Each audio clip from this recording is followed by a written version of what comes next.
se você lê muitas obras de ficção, você desenvolve o quê? O senso da verossimilhança.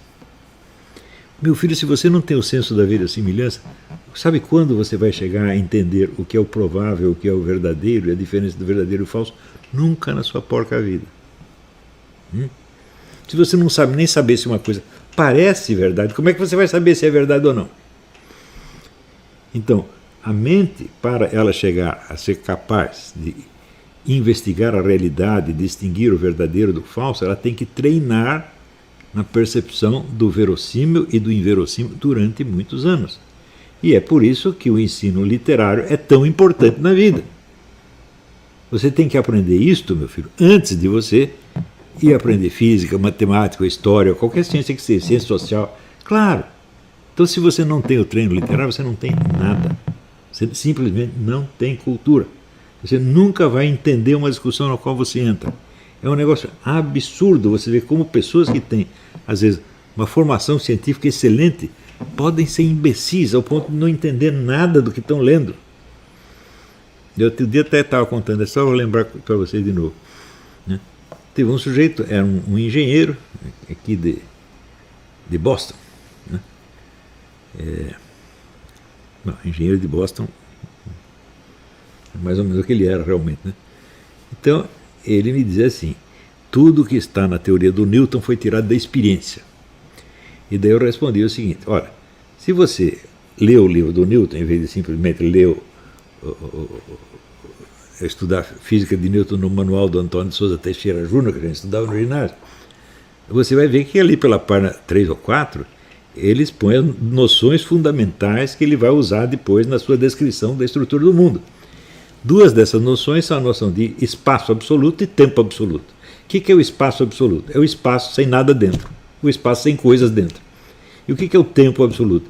É o transcurso sem fatos. Né? Onde pode haver na experiência essas coisas? Onde você pode ter a experiência de um tempo onde nada acontece? E onde pode ter a experiência de um espaço sem nada dentro? Experiência do vazio total. São coisas que nós só podemos alcançar mediante a nossa criação. Quer dizer, você cria, né, um esquema a priorístico, independente da experiência, até contrário à experiência, e você usa como unidade de medição, unidade de comparação. Bom, aí o cara nunca respondeu nada, evidentemente. Né? Aí que viu que estava derrotado, decidiu ficar quietinho, matar uma galinha preta para ver se acabava comigo. Então, daí entra em cena o outro, que é o tal do fisiculturista, que é um gordinho que faz, né, faz esses filminhos, né, esses vídeos de física. Né? E ele entendeu que eu estava criticando o Newton por ter usado essas duas noções. Eu não estava criticando o Newton, eu estava criticando o outro cara. Falei, você não entendeu o Newton. Né? E daí, ele achando que eu estava criticando o Newton, ele disse, não, mas esse Olavo é uma besta. Ele nem sabe aí que na ciência nós temos que usar conceitos a priorísticos também. Eu falo, mas é o que eu estava dizendo para o outro. O Newton usou conceitos a priorísticos. Né? E daí ele vai me explicar que essa noção de espaço e tempo são noções a priorísticas, que é exatamente o que eu estava explicando para o outro. Eu falei, é evidente que é um analfabeto funcional. Quer dizer, é uma discussão simples. Sabe, discussão de internet, o sujeito não é capaz de seguir, não é capaz de entender. E eu vejo o pessoal fazendo uma confusão um atrás do outro. Essa semana eu comentei o Celso de Mello, que ele comentando aquele negócio da ministra Damares, que menino veste azul, menina veste rosa. Ele disse, isto é ofensivo, isto é oprimir os transexuais. Eu digo, olha, o rosa e o azul são símbolos externos de uma condição sexual na qual eles nasceram. Não é obrigatório, evidentemente, mas em geral, menino veste azul e menina veste rosa. Então você não precisa tirar a roupinha para ver se tem peru ou xoxota para saber se é menino ou menino. Se está azul, você já acha que é menino. Então, portanto, é uma expressão simbólica da identidade física de cada um. Ora, se não existisse uma consciência muito clara dessa identidade física e da diferença de homem e mulher, como poderia alguém desejar mudar de sexo? Se você não vê diferença entre os sexos, como é que você vai querer passar de um para o outro? Portanto, o que a ministra Damares está falando não apenas não ofende transexual nenhum, mas é uma condição sine qua non para que possa existir algo como a transexualidade. Né? Se ninguém visse diferença entre os sexos, ninguém ia querer mudar. Certo? de um sexo para o mesmo sexo, não é isso?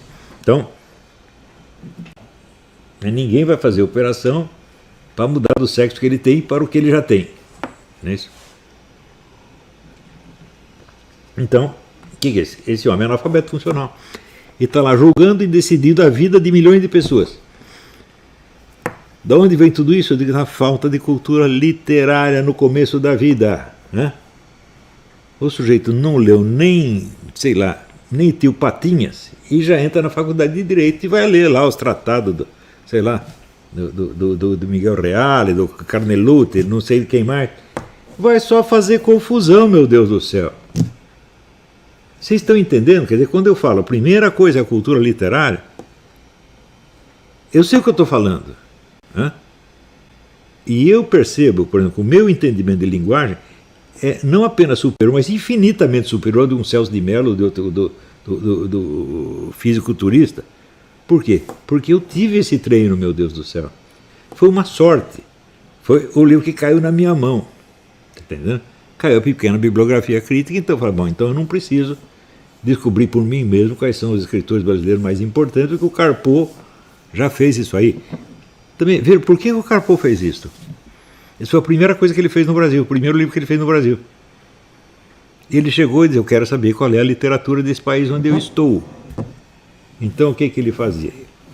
Ele usava o método que se chama fortuna crítica, quer dizer, ele lia não diretamente os livros dos escritores, mas a crítica que havia a respeito. Então ele tinha ideia do conceito público que se tinha de escritor aqui ou ali. Claro que esse conceito público pode errar de vez em quando, quer dizer, pode ter escritor maravilhoso que ninguém percebeu, pode acontecer isso. Mas, em geral, a fortuna crítica é um bom método, porque os leitores, os críticos, são leitores inteligentes. Então, se todos eles dão valor num determinado escritor, provavelmente ele tem valor mesmo, tá certo? E você também, o conceito que o Carpo dá de cada escritor não é um julgamento definitivo, ele está te indicando apenas uma coisa que é do seu interesse, saber? Não é isso?